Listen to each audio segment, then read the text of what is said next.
Yes, yes, yes. It's another show, ladies and gentlemen, and welcome to the jump. Now, hey, if this is your first time here, this is what it's all about. I'm not talking about jumping up and down. I'm talking about jumping into greatness, jumping into your future. What are you waiting for? I know a lot of you got talent. You're at the line. You want to open your own business, but you're scared. What are you doing? All right. So we've been talking about taking that step, moving forward. Now, some of you just opened up your new business. Some of you are going into business, but now you're at that moment. How do you cut it up? How do you get to that next level? Well, I got the man here for you. So, ladies and gentlemen, please give him a big round of applause, Samuel. I love it. Man, Charles, how you doing today, pal? How you doing, my friend? Dude, I'm great, man. I love the applause. I love the intro too. You're making me want to step up my intro game now. That was awesome. Well done. I appreciate it. Well, you listen, a guy like you that's coming on the show, we got to make it big. We got to give it all because my audience is going to get some tips, some tricks, and little things just to get your job going. Because you know what it is? You get your business, you're all excited, and then the fade happens. What's next? Yeah. Well, the good news, Charles, is that you're not the first person that's ever started a business, and you're not the first person that's ever gone through the fade. In fact, every single entrepreneur goes through it. They just won't ever really admit it publicly. And, talking about it publicly means it's okay. Like, we've all gone through it. They're like, success leaves clues, man. So yeah, everybody comes in, they get that massive burst of energy at the beginning, and then they find themselves looking around going, well, oh dear, what do I do now? And that's kind of where I come in, man. That's what we do. So yeah. All right, so let's start this right off the bat. Born and raised, where are you from? A little town, a little village, a tiny little village called Westow in England. The closest place you'll find to it on the map will be York. And so I tell people I'm from York. No, it's not my native accent, man. I came out to Texas when I was 19, and my accent has just kind of found this nice flat spot in the middle of somewhere between British and American, and it seems to do well on podcasts. But yeah, I grew up tiny little village with a dream to be a professional drummer, and so that was my entire focus as a kid. And at 19 I got to realize that dream and be a drummer for a record company in Dallas. And so that's what got me started and got me kicked off. So a long story about being a drummer, but it all started as a kid with a dream that nobody told me I couldn't be a drummer, so I just went and did it. Okay, so now I got envy. You know what I mean? I can see you on stage, traveling from location to location, big stages, small stages, everybody's screaming out, everybody's having a great time. So it started at what age? Dude, like 6. I don't know. There was a piano in the kitchen, man. We didn't have like a lot when we were kids, but my parents somehow figured out that if you give kids musical instruments and books, they'll be quiet. And so, like, I didn't realize we were poor growing up. There was always books to read, and there was always something to play. And having a piano in the kitchen, which was the main focal point of the house, and both my parents played music, and I gravitated to music. I got my teaching certificate when I was 17, and I was gonna be a musician, and that was that. And I did, dude. I had an amazing career as a musician, just from because nobody told me I couldn't. And the ones that told me I wouldn't do it were the fuel for me to go do it. I was like, well, I'll show you. And I did. And it's not like I don't play much music anymore. I still play with my friends. I still sit in on some studio sessions from time to time. I've got a little bit of a name left, but my name has transitioned more and more to small business and to the consulting and the podcasting world and away from music. But man, it taught me at 19 years old that you set a goal, you can go do it. You are responsible. If it's going to happen, you're going to be the one that makes it happen. And I learned that at a very early age. Yeah, you kind of threw me off there because I was waiting for you. Said, my parents knew if you put an instrument in their kids. I thought you were going to say, they gravitated to music and everything. And you said it keeps them quiet. It will. Yeah. I mean, because there's nothing else to do. So there's no...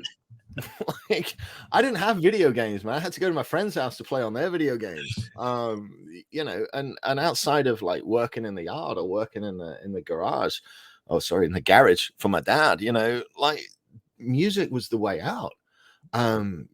music was what you did. Like, you went to the store and you bought the books of the bands that you loved. You bought their music books. There was no watch it on YouTube and figure it out. You bought their music books and you sat down with the music and you sat down with the CD and you listened to it and you played it over and over and over. And finally, you can play it, so. Is that where your drive for business came from then? Because you're sitting there, you had to learn from it, you have to go do this. Is that where you think your drive for business came from? No, it's weird, man. I finally figured out where my drive for business comes from by watching my kids. Okay. And I love nothing more than solving puzzles. That's what I love to do.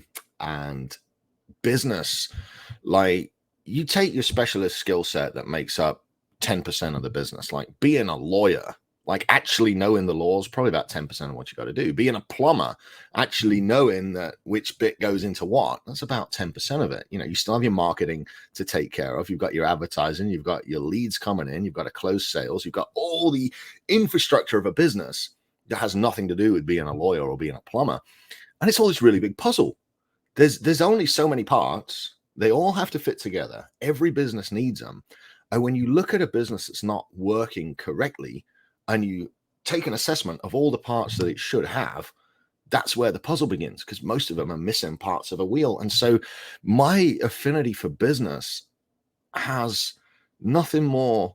It's nothing more than the fact that I love figuring out puzzles and I never want the same day to happen twice. And when I'm working for somebody, like, I haven't had a job since 2004. But when I was working for people, I would calculate what I was making per hour, per minute, per second, per task that I was doing. I'm like, man, if I was doing this for myself, I could be making more than that. How can I do this for myself? And it all came down to asking over and over, how can I? Instead of saying I cannot, you change those words to how can I, and go figure it out. And my propensity for business and my love of business, it's purely based upon the love of solving problems.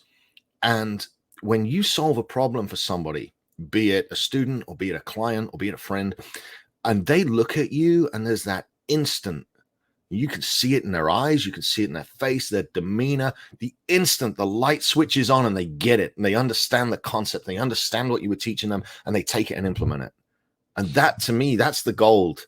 That's what I love. That moment where the light switches on for somebody else.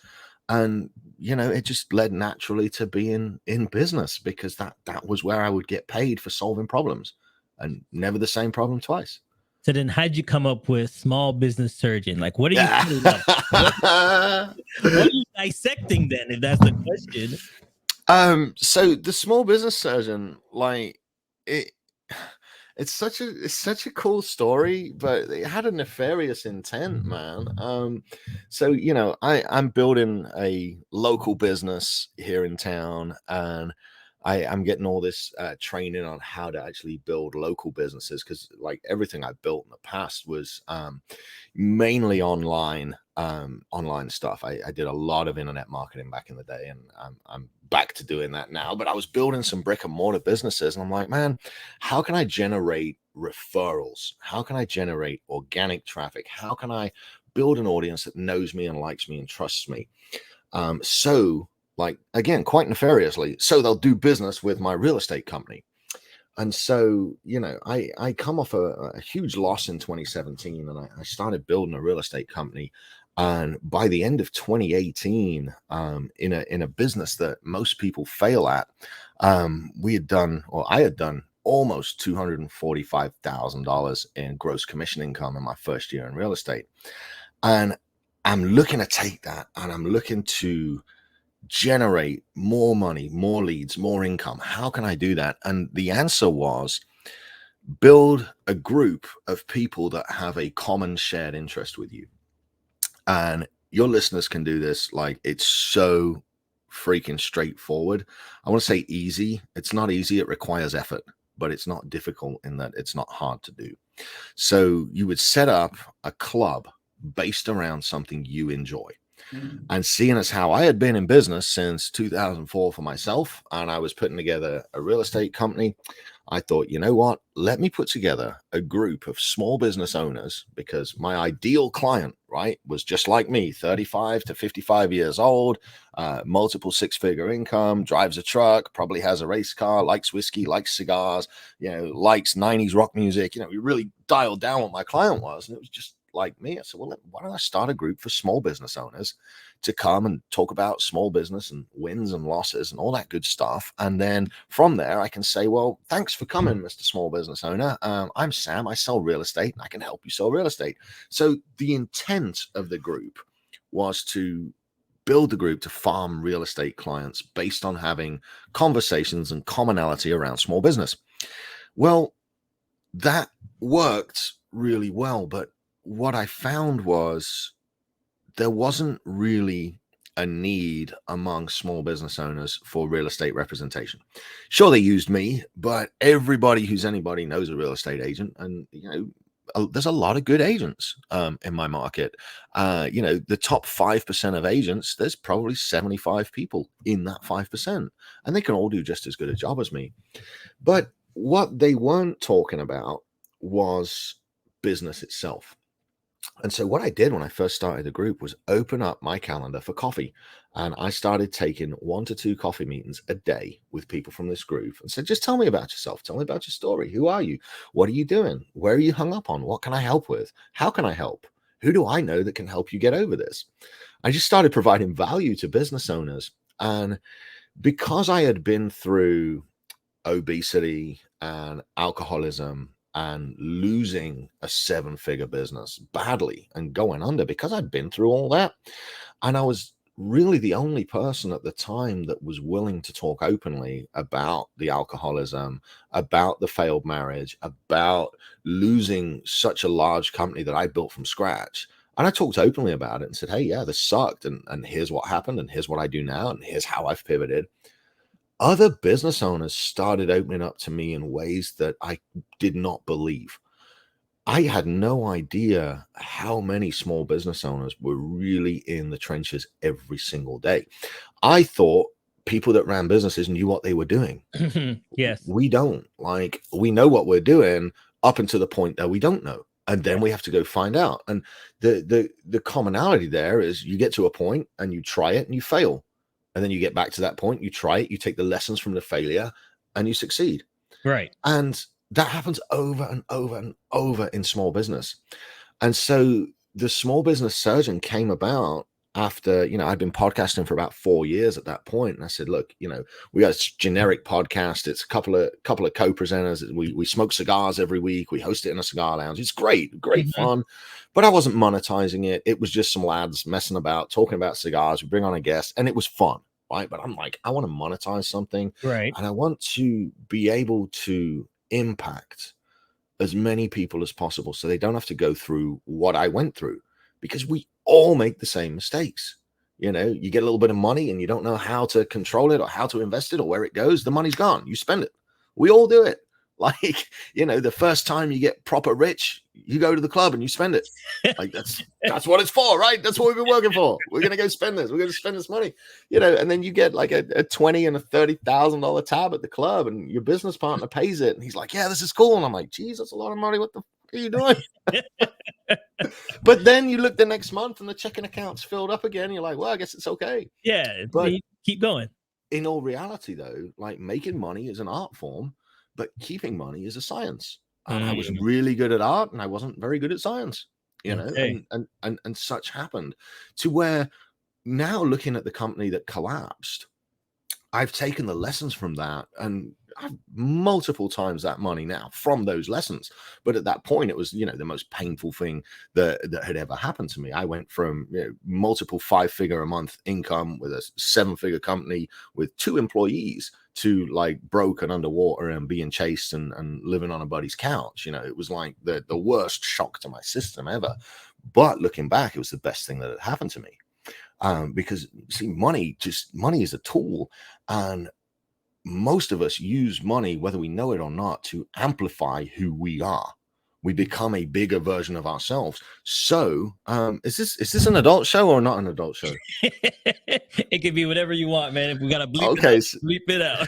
so if you're an asshole, money's just gonna make you a bigger asshole. That's it.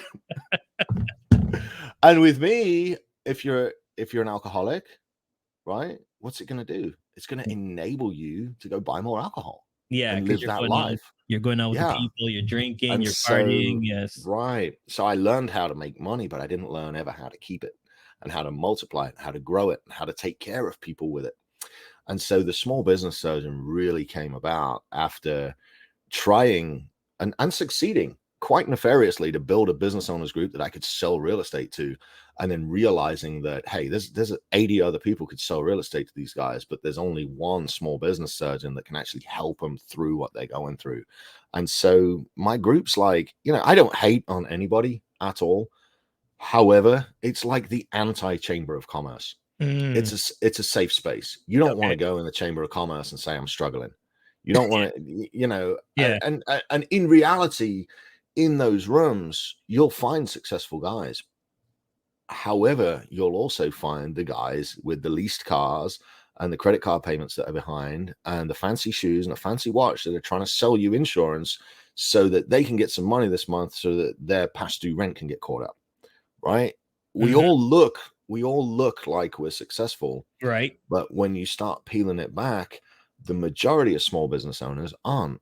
And they're all struggling. They're all fighting that fight. And my job now is just to give you some better tools so that you can go beat the boss and get to that next level. And then your ceiling, the boss you couldn't beat, the impenetrable ceiling, it becomes the floor and you just walk all over it and you go find another ceiling.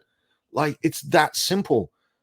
Now, but it's simple when you hear it out loud, Someone said something to me one day, and I'm like, okay, maybe it's true. Someone said a new doctor, a new lawyer, they look good, they're in the suits, they're walking around in a coat, but they're so much in debt. And I said, why is that? And they're like, now they're at a certain level, they have to look that level, they have to drive the certain car, they have to be at that certain level. So they're paying for all these things, but they got bills like crazy, but there's a persona that they have to continue. Do you think that's what kills us, especially as men? We have to show that persona. I own my own business. I have to drive a certain car. I have to have a certain house. Does that put the stress on us? Yeah. To a level. This thing is in levels, man. It's in levels. And when you surround yourself with people that play that game at that level, it's much different to when you surround yourself with people that have actual money. So I've got multiple 8-figure friends. I've probably got a few 9-figure friends that I don't really, we don't really talk about that thing. But I'm firmly in that 6 to 7 figure level. I'm not at the 8-figure level yet, but I got 8-figure friends. I got 9-figure friends. And most of my badass, wealthy friends wear blue jeans and t-shirts. Now, they may accessorize with a nice Rolex, sure, and some nice Ray-Bans, sure. The majority of it is, a couple of $100 sneakers, $100 blue jeans, $50 t-shirt. When the need arises to wear a suit, you should wear a suit. You should dress up. Yes, there's a time and a place for stuff. But the majority of business that I'm involved with takes place in restaurants. It takes place over Zoom. It takes place on the side tables at conferences and at meetups and at masterminds where everybody's wearing a hoodie and blue jeans. Like, you do not have to look a certain way to act that way and belong in that room. You have to know your stuff and you have to be knowledgeable and you have to speak clearly and speak confidently and anything else. And yeah, there'll be a point where image is important. However, I caution there, and it's a tale of my own. When I put money into my brand image at real estate, I decided that I was going to be the real estate agent that Remax or Century 21 or like any of these huge real estate brands would put on the front of their catalog. I was going to be that guy. I wore the suit. I had the little iPad carry around. I made videos of this and videos of that. It was the realtor in the suit. And I'm like talking to people and they're also in suits. And we acted out getting qualified for a mortgage and all this other stuff. And I'm wearing the suit, man. And what happened was the people that wear suits and do business wearing suits knew immediately that I didn't belong. And the people that I resonate with were turned off from me because they don't resonate with guys in suits.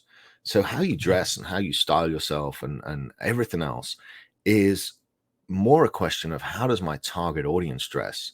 How does my target audience speak? How does my ideal client dress? And if you're an attorney, right, and your ideal client dresses in suits, then you need to dress in a suit and emulate your ideal client. But if you're an attorney and your ideal client is, let's say, a real estate developer, right? How does a real estate developer dress?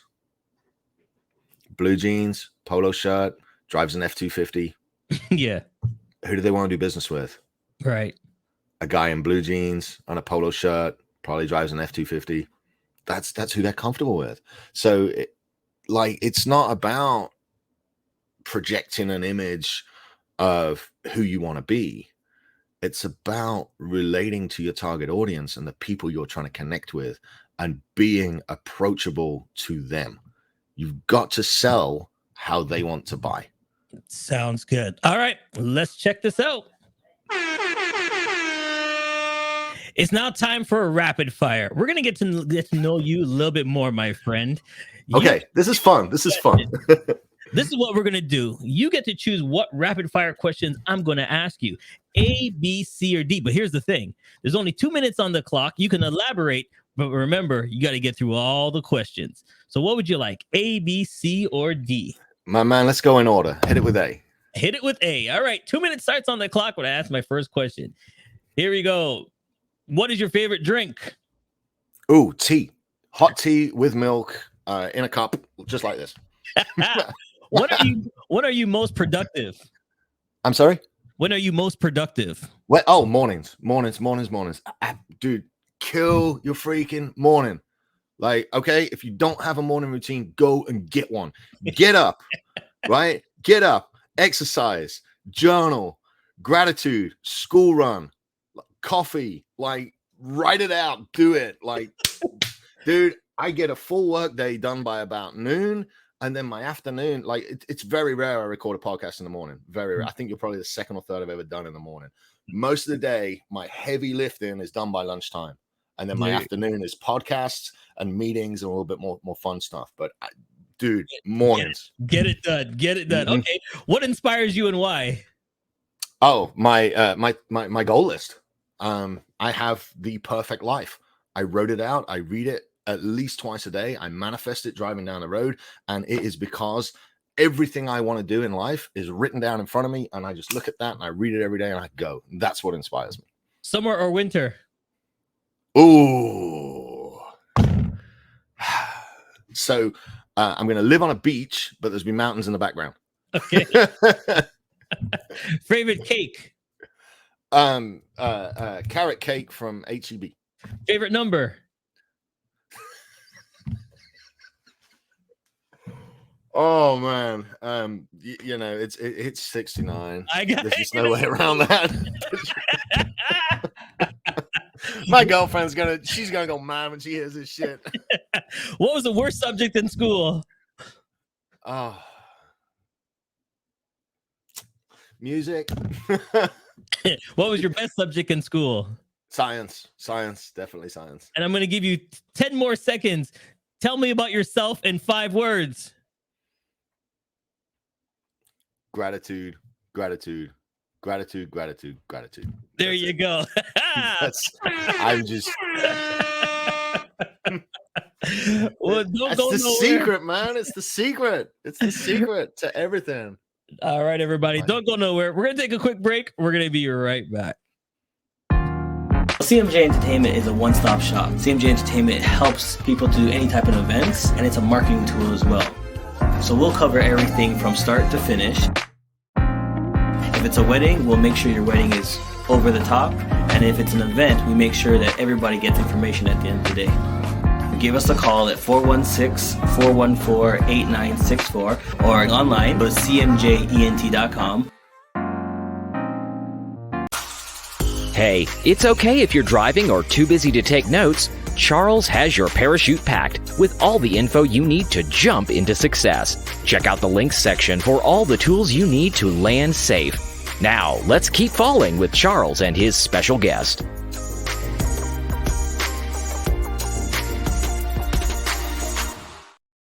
Yes.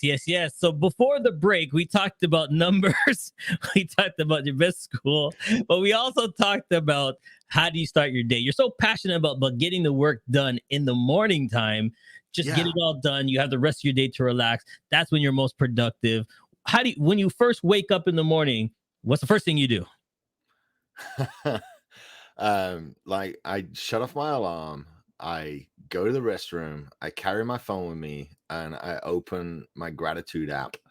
And as I deliver the morning goodness to the gods, I fucking write down a minimum of 5 things I'm grateful for. And I stop and think why I'm grateful for them. And I know dude, I can't believe this stuff works, man. I grew up blue collar. I grew up masculine. I grew up stiff upper lip. I grew up don't show emotions. Don't talk about this stuff. Don't do that.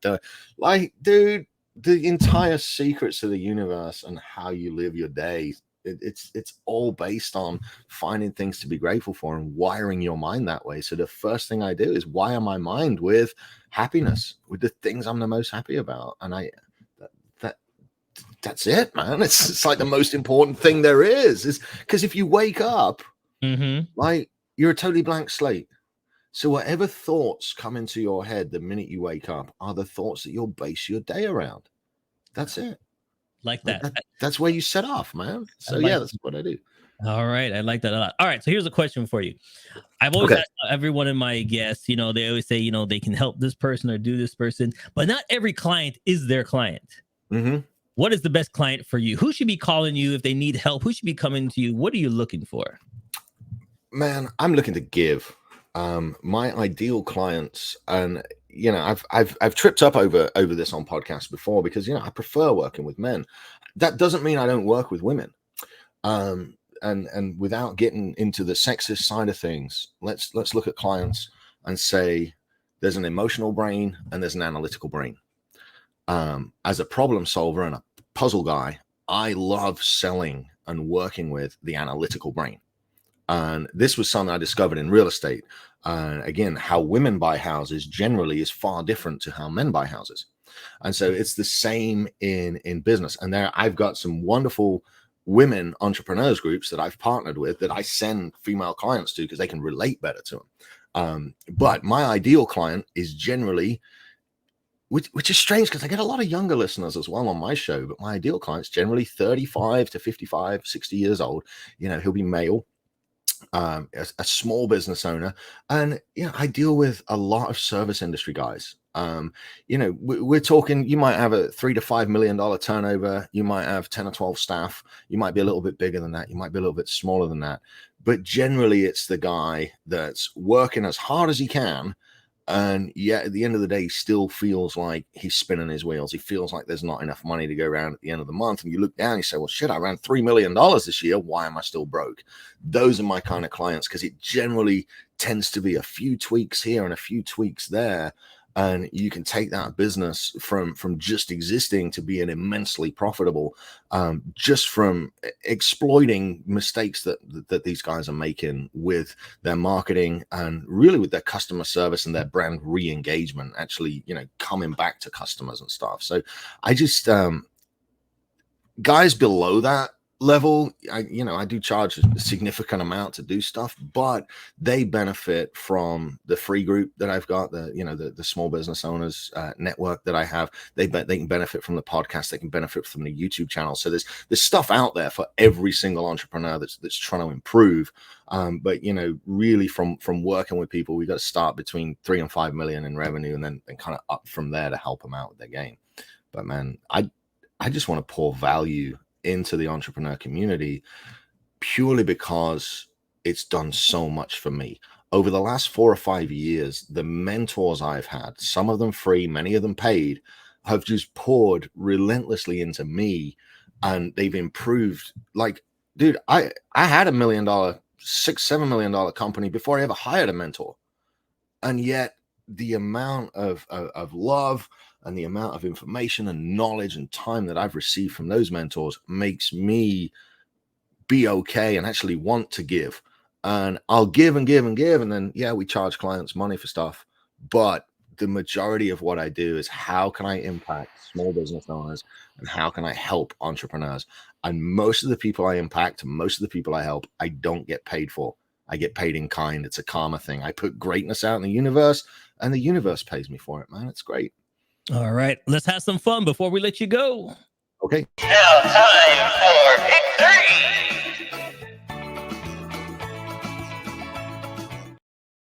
It's now time for pick 3. So what's going to happen right now is you're going to pick your last 3 questions before we let you go. So give me a number between 1 and 13. 3 numbers between 1 and 13. 4, 5, and 6. Ooh, there we go. All right, that's been different. Here we go. What are some great resources that have helped you along the way? Networking groups, man. Business networking groups. They're not free. Probably the best group that has helped me has been Ryan Stewman's group, Apex, out of Dallas. They are very affordable for what you learn. I would highly recommend those guys.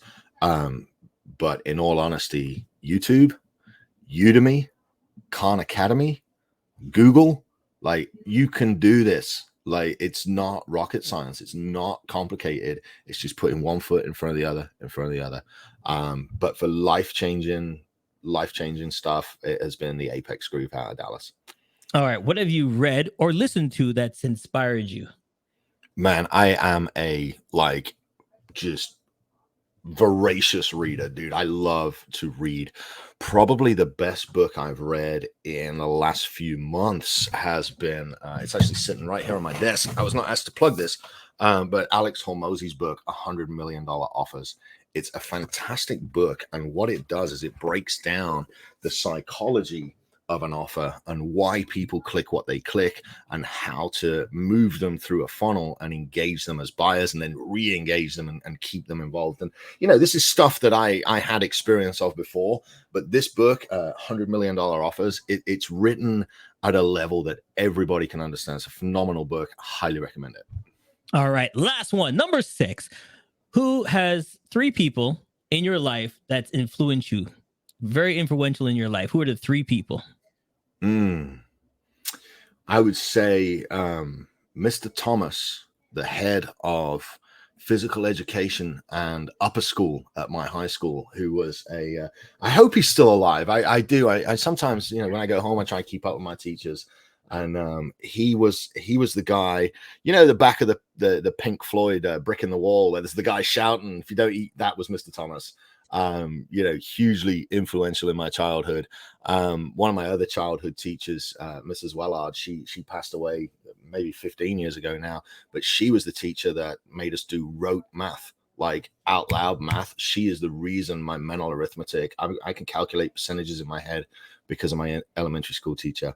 Mm-hmm. And then, dude, honestly, it feels like a disservice to only mention 3 because my entire life has been improved exponentially by seeking out mentors, paying mentors for their time. But I would, the 2 that get the biggest shout outs would be Ryan Stewman, and you can check out his stuff. He's at hardcorecloser.com. And then Andy Frisella, which of course, I'm sure everybody's heard of. I'm a huge Andy Frisella fan. I listen to the show, I share the show, and he is on my list of 25 dream podcast guests. So putting that out in the universe as well, hoping his team hears that. So, yeah. All right. So before we let you go, my friend, we talked about it before we started the show. You got a new site, everything's brand new. Put it out there so everybody can let you know where they can find you, how they can get in touch with you. Thank you so much. Thank you. So my website is smallbusinesssurgeon.com, Instagram, Small Business Surgeon, Facebook, Small Business Surgeon, everywhere, YouTube, the lot. It's just Small Business Surgeon. And you can go to the website. You can fill out a little form for a quick 15-minute health check of your business, if that's something you want to do. And dude, the podcast drops twice a week, Mondays and Fridays. So yeah, thank you, Charles, for having me on, man. It's been an absolute pleasure being here. No, it's a pleasure for me, my friend. Now, everybody, like I always say, you didn't have to listen, but I'm so glad you did. What did you learn today? It's all about how you take your business to that next level. Is it time to cut it up? Is it time to switch it over? What are you doing? If you need help, Small Business Surgeon. He's here to help you out. Thanks for listening, everybody. We'll see you next time. Has come to an end.